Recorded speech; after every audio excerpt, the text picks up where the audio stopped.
Hey guys, it's Ashley. Welcome back to my channel. Today's video is my TBR for Contemporary-A-Thon. Contemporary-A-Thon is ran by Chelsea at Chelsea Darling Reads, Julie at Pages and Pens, and Natasha from My Reading is Odd.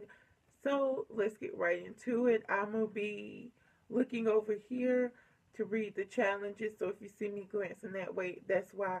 So the first challenge is to read a recently acquired or purchased contemporary. For that, I'm going with Brave by Rose McGowan because I watched Chelsea's video and she said memoirs count as contemporary, and right now in the midst of Me Too and the Harvey Weinstein scandals and some of Hollywood's leading men being accused of sexual assault and sexual misconduct, I wanted to read Rose's memoir because I've been watching a lot of her documentaries and interviews on YouTube lately. The next challenge is to read a book with pink on the cover, and for that, I'm going with Almost Like Being in Love by Steve Kluger. This is a reread. It's one of my favorite books. I just love the relationship between Travis and Craig. You fall in love with Travis. He is just everything. And it is a very quick read because it's told in newspaper articles and legal documents and homework, because Travis is a professor and Craig is a lawyer. And it is just your typical romance. So the next challenge I have is to read a dark slash taboo contemporary, and I have two depending on the circumstances. The first is Girl in Pieces by Kathleen Glasgow, and this is a big book, but I flipped through it and it seems that the chapters are super short, so it will be a quick read.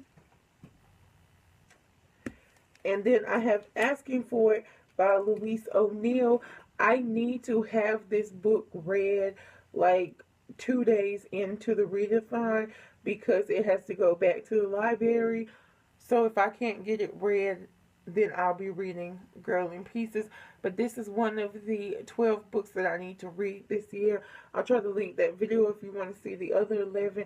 And this is a story about the aftermath of a sexual assault and rape culture in our society. Next, I'm using this book to double up, and I'm going to use it for the challenges of to read a hype contemporary and to read a diverse contemporary, and that is Love, Hate, and Other Filters by Samir Ahmed.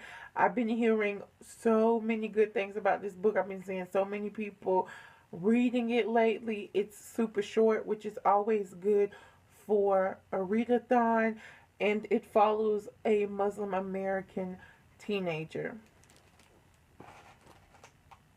Next is to read a contemporary-ish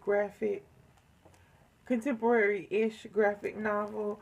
For that, I have a book that Chelsea has raved about, and that is On a Girl by Maggie Thrash. This is a graphic memoir about Maggie falling in love with a girl for the first time at summer camp.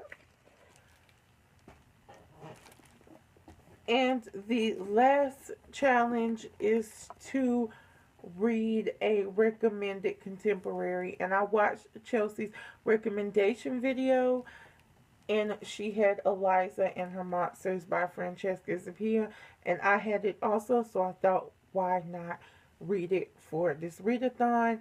It is kind of a thick book, but she said it is a quick read.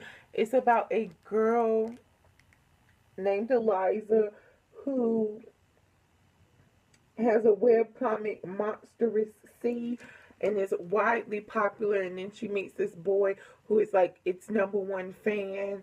He writes fan fiction about it, and I think they end up together. I have heard mixed reviews about this book, but so far everybody seems to love it.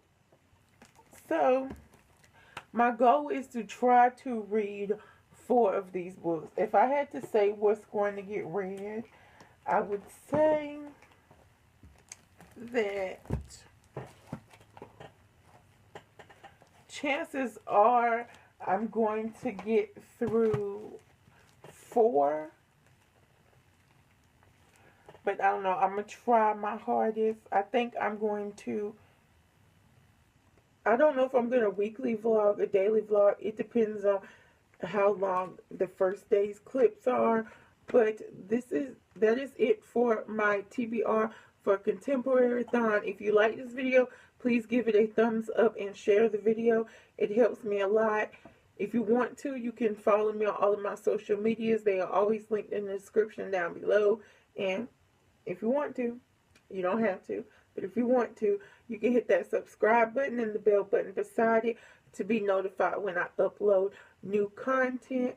And as always, until we meet again, bye.